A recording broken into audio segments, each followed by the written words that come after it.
So, girl gamers, the way I see it, there are three different types.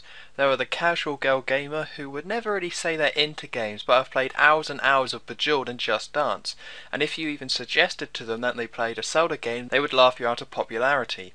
There are the trying way too hard girl gamer who wants everyone to think they're really into video games and will brag how they know that Mario's brother is called Luigi and that they played Final Fantasy VII once. These are also known as hipsters, who act like they're taunting God to start another great plague. Finally, there's just the normal girl gamer. They like games because games are fun and that's about it. It's why I'm always puzzled when a developer goes out of their way to try and make a game specifically for a female audience. It doesn't happen that often unless you include the dancing games, but when it does it's weird.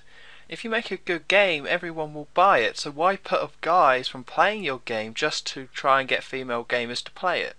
This gets me on to the game Super Princess Peach, a spin-off from the Mario series made for the Nintendo DS.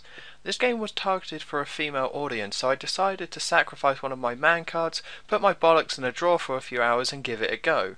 So is this game actually good, or did I remove my manhood in vain? Let's dive in. The story is that while Bowser is at his summer castle on Fibe Island, he discovers the Fibe Scepter, which can change people's emotions. Using it, he attacks the Mushroom Kingdom and kidnaps Mario, Luigi and Toad while Peach is away. When she returns, Toad gives her Perry, a talking parasol, and she sets off to rescue everyone.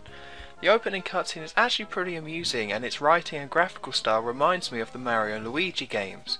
This game wasn't made by Alpha Dream though, or even by Nintendo, but a company called TOS.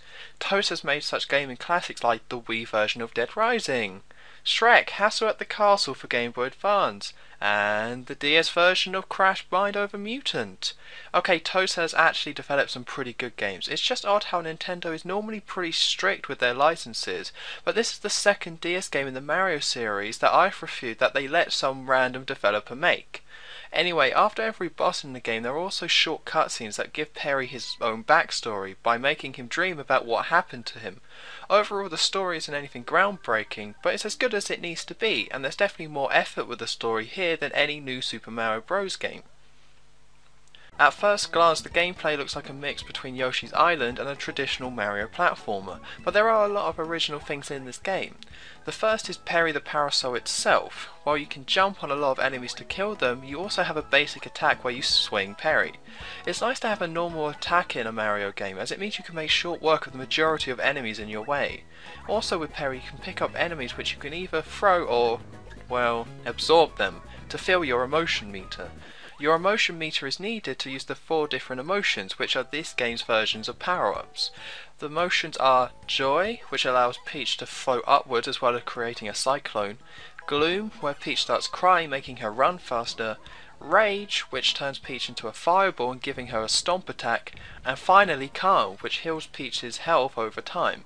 The emotions are used well, as each world uses them in a cool different way. Like with Gloom, it can be used to dissolve sand in the sand world, but also it can be used to freeze platforms in the ice world so you can push blocks easier. They're a different and pretty good way of having power-ups that are different from the Mario games, but they do have some problems. With the Joy emotion allowing you to float upwards, there are a lot of times where you can float past everything or skip a platforming section. The levels are designed well enough so it's not groundbreaking, but this ability should have been toned down. The next problem is that to fill up your meter you either have to absorb enemies or find blue crystals, but this means there will be times where you just have to grind to have enough energy. Another problem is that you have to use the touchscreen to select them. This is fine at first, but later on when you're using the different emotions more often, having to use the touchscreen to turn them off and on again becomes annoying. The last problem is that the emotions are kinda creepy.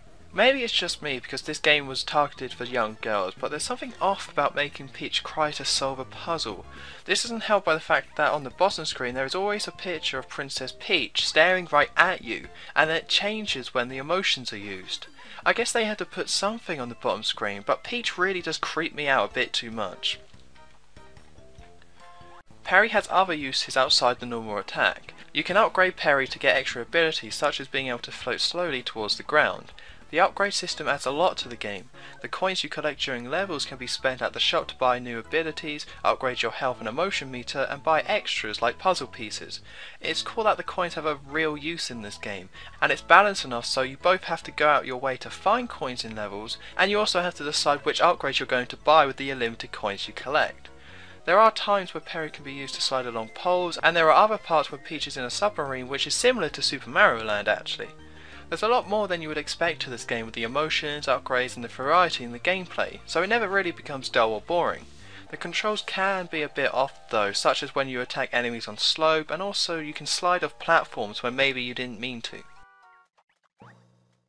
Let's look at the actual levels themselves. This game is split into 8 worlds, each with 6 levels. Each world has their own theme, and while there isn't any original themes here, each world does have its own charm to it. This is helped by the graphics, which are very colourful and are nice to look at.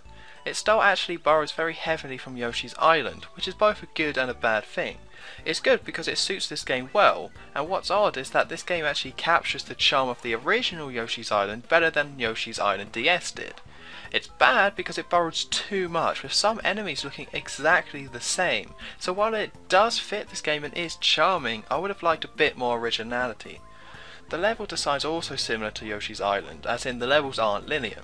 If you really want to, you can run right through levels, but this game's strength is how much there is to explore. Each level has 3 toads hidden in them, and while it's pretty much pointless to find them, it's enjoyable seeking them out. I think that's why some people have said that this game is too easy. You could probably beat this game in 3 or so hours if you just run through the levels, but finding the toad and fully exploring levels presents a decent fun challenge. Something I really like about the difficulty is that there's no lives, no checkpoints and no instant kills. That was something I disliked about the original Yoshi's Island, as it made the game frustrating when it got hard, but this game doesn't get frustrating.